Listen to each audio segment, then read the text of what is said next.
Coming up this weekend, it's a Fight Night pick special. We've got a weird bucket of muscles type of fight. It's Josh Fremd, the former LFA middleweight champion runner-up, taking on the former Ultimate Fighter to be Tresean Gore. And why do I say it's a weird bucket of muscles? Well, hey, muscles are cheap in this part of the world. You can get a pound of them for like $2.50 at Sobeys. I just got into them into the summer. I was like, I'll give these a try, see if they're any good. They're like pretty good. Mix honestly. some like heavy cream with some white wine. You get yourself a good Saturday night with some shallots. But if you do consider it, why do I say it's a weird bucket of muscles? Because if you leave a weird bucket of muscles in your fridge for too long, they go smelly and bad. And if you have a look at this fight, it's not that it's bad or smelly, it's just weird. And when I do break this one down, the first question that I'm going to ask the audience, whether you're in the car, you're on the plane, you're watching on your computer, on your television, your PlayStation, your Xbox, here's my question to you at home, and assess this one, take as much time as you need.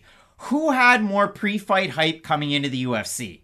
That's a good question. I'll let you answer it, Matt. I'll let you speak for the people here. I'm going to say Tresean Gore, and let me give a quick explanation. Really quick.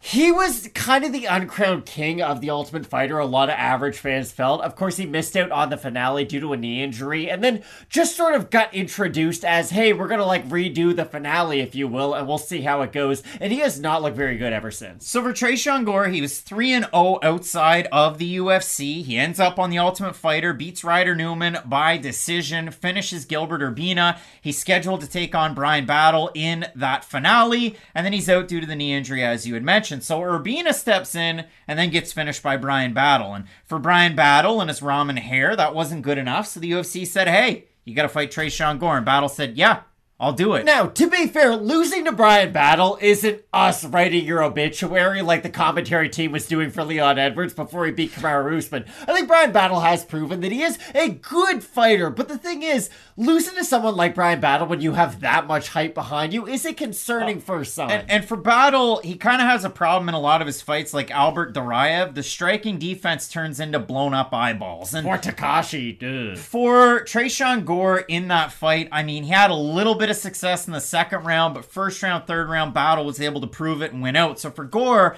all of a sudden you're going from 3-0 to 3-1. So then he goes out and fights Cody Brundage. And the other important part about this was, in the fight against Battle, the odds were relatively close. In the fight against Cody Brundage, a teammate of Josh Fremd's, and also another guy this weekend that's fighting, Dustin Jacoby, all out of Factory X. Brundage in the fight against Gore. Gore's a minus 155 favorite. 67% of 3,767 voters on Tapology had Gore to win that fight. I don't know if we did. Pretty sure we didn't. But in that matchup, Brundage was able to have some success with the wrestling at the start, and then he stopped. And he decided to box. And the commentary team went, boy, he doesn't look very good. And Brundage is breathing in and out through his mouth because his mouth is open. And you don't really love that, especially in the first round. Gore's walking him down, landing an occasional leg kick, landing an occasional overhand right, trying to just keep the distance but not landing the jab, just putting that lead hand out there. But for Gore, it ends up being Brundage that closes the distance. He explodes with a right cross. Then he gets into mount and knocks him out cold with the ground and pound. Can I ask you a question about Tresean Gore? Because we've been kind of tiptoeing around it, but it is the truth.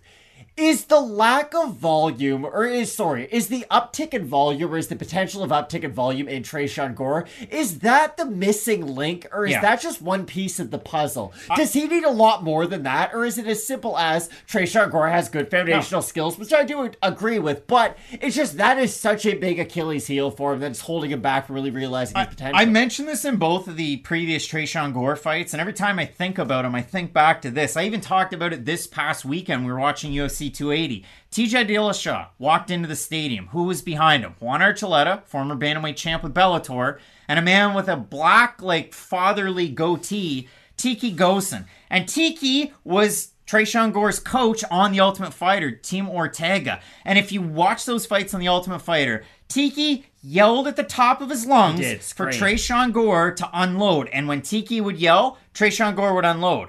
But they're not aligned anymore. And Tiki's not in Tresean Gore's corner. And I don't know if that was kind of the thing that Gore needed, but I just haven't seen that aggression. Because when Gore goes with his hands, his combinations are fluid. His power's really good. Tresean Gore is a very cerebral fighter. It's just he's been reserved in the 2 UFC fights, and I wish I've seen a little bit more of him. This is going to work out perfect, because you mentioned how he's a cerebral fighter. Tresean Gore is the Spencer Dinwiddie of MMA, and let me explain why. When Spencer Dinwiddie's banging threes like he's been doing with the Dallas Mavericks, because Luka draws a lot of attention, so you get wide open shots, he's a really good player. He can, attack closeouts. He knows what to do. He's a smart guy, Spencer Dinwiddie is, if you don't know. But with Tresean Gore, it is the same. It's that one missing part of his game that I think if he does realize that, oh, if I throw more, I will be a better fighter. And I know that's a very simple statement to make, but it really is. You have to take all the skills of MMA and kind of take them into consideration. It's okay, Tresean, you can't just throw more volume. I know that if you throw more volume, it's going to open up more holes. It's going to make you more hittable. It might hurt your cardio. There are going to be some takeaways to that, but I do think that one area of his game, if it were to be unlocked, would really help him finally realize his potential. Because, at least for Josh Fremd, yes, we talk about sort of the striking defense, and I think that has been a big issue for him throughout a lot of his career. But for Fremd, at least he throws volume. He's in there to get into a fist fight. He fully realizes what his goal is when he's in a fight, and I think there is a world where Fremd goes in there, and I don't think it would necessarily favor him having a fight like this, because I think it would open the door for Gore to land a good counter, but you get the idea. Have one of those car crash type fights. Make it chaotic. Make Gore think about everything that's going on in the fight, and don't let him flow with his skills, and I think Fremd could have a very good game plan in this fight. I think that's a fight where Gore wins, but if you do look at this one, if we consider it for Josh Fremd, originally he was supposed to fight Tresean Gore on July the 9th. And Fremd's out of the fight. Brundage is in on short notice, and Gore's the favorite. So for Fremd, another training camp getting ready for Tresean Gore. For Gore, it gets back to that original opponent. But I looked at Josh Fremd. He replaced the guy I already mentioned in this video, Albert Duraev, but also Dricus du Plessis. Fremd came in on short notice and fought Anthony Hernandez on 11 days' notice back in April.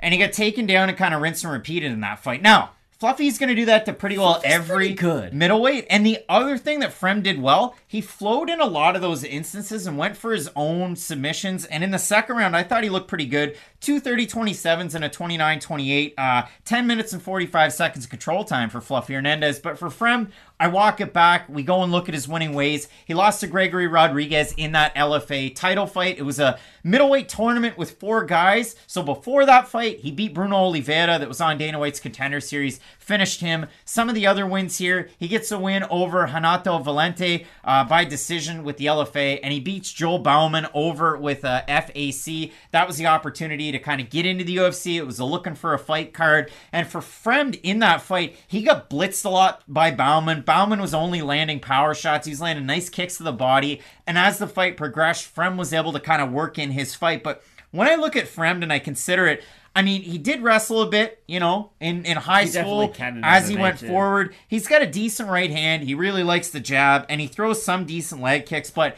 I guess where Fremd has kind of a meat and potatoes game, I think if Gore comes into this fight, I mean, he's 3-2, so it's kind of one of those Billy Talent, nothing to lose type of fights. He needs to win, or you're 3-3, and you're probably not in the UFC anymore. I think for Gore, it is a fairly winnable fight if he just upticks the aggression and the volume, because I've seen him in fights like that before not struggle with the striking defense, and his ability to land is really there. So this is one of those fights that he could definitely win if he closed that distance with Fremd, because Fremd's a big tall guy that can get, he's a little susceptible to the tall lean back, and so those height and reach advantages are a good thing for Fremd with his jab and his 1-2 when he decides to land it. But when he does the lean back and there's a lot of pressure against him, that's where Gore can win this fight. That's why untapped potential is the craziest thing in every single sport. Everybody can think back to a player that was on their favorite team that everybody thought was a year away from being the big thing. I mean, it could be like a Bruno Caboclo. I was thinking Andrei Bargnani was kind of the big example, but there's players for teams all over. You could probably think of a Canadians player because I don't know hockey as well, but there's players in every sport where they're a year away from being the guy. Kyle Chipchura. There you go. And then next year comes and you're like, oh, they're supposed to be the guy. And then it's, oh no, they're really a year away. And then they become a year away from being a year away, and you never want to fall into that category. And Tresean Gore is slowly falling into that category. So I think an impressive performance against Josh Fremd can really get him back on track.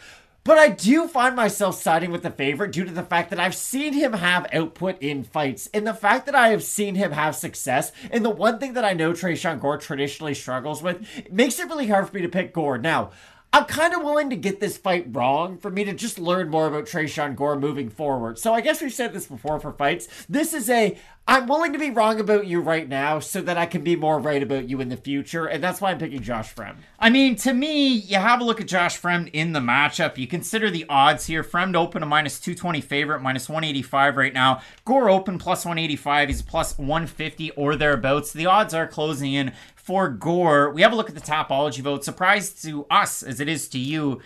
I'm going to say over-under, probably going to side with Fremd just due to the fact that he has a more extensive pro record and he's fought a higher level competition. So I'll say over-under 75% for Factory X's Fremd in this one. Under, but it'll be the favorite. It is over. Wow. 610 total votes. These two. 83% for Josh Fremd, 24% by decision, 64% by knockout for the 17% that have Gore, 31% by decision, 60% by knockout. And Matt, this is where I break out a record that you're not going to think of, and I'm going to pull it off screen. I'm excited. Right here, right now. Matt, you could say that Josh Fremd's game is like a record collection, like on I Think You Should Leave. It's a little bit meat and potatoes. I think Josh Fremd's game is a little meat and potatoes. Like, is that the chick who sings I Think We're Alone Now? Yeah, I was walking through the subdivision and somebody had a banker's box with free records. You think I'm not going to grab a Tiffany record, I Think We're Alone Now?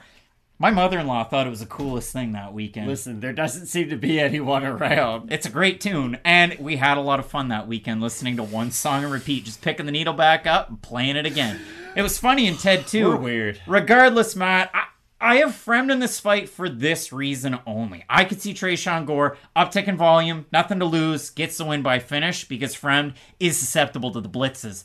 I think with Fremd, it's going to be that X factor, the grappling. And I saw Brian Battle have some success in that area. That's a good point. Gore has really good offensive takedowns, but if you can hold him up against the cage, use that big frame, I think that's going to lend credence to a Fremd win. Both guys on full camp, so I'm eager to see the changes out of both of these guys. I don't love the line on Fremd as almost a 2-1 favorite at all. Yeah. So, listen, a buyer beware right there. I'd stay away from it, as I will with the majority of these fights. But I'm going to pick Fremd for now, and we'll see where it lands on question mark kicks, Matt. And we'll see if somebody could ask if it should have been me. Should have been me. A song by Tiffany. Do you honestly even know the chorus to a single other song of hers other than I Think We're Alone Now? Not a chance. Fair enough. I've also got Josh Fremd. Should be a fun fight, though, for as long as it lasts. And again, it's two guys who have a lot of untapped potential, so hopefully we just see something new from both athletes. Big time opportunity for both of these guys at middleweight, and it is a very interesting card coming up this weekend. The Dirty Bird, Tim Means, in the co-main event, taking on Max Griffin in the main event, Calvin Kattar and Arnold Allen. You're not going to want to miss it. Keep it locked in with Fight Night Picks, we always say. Let's get into it.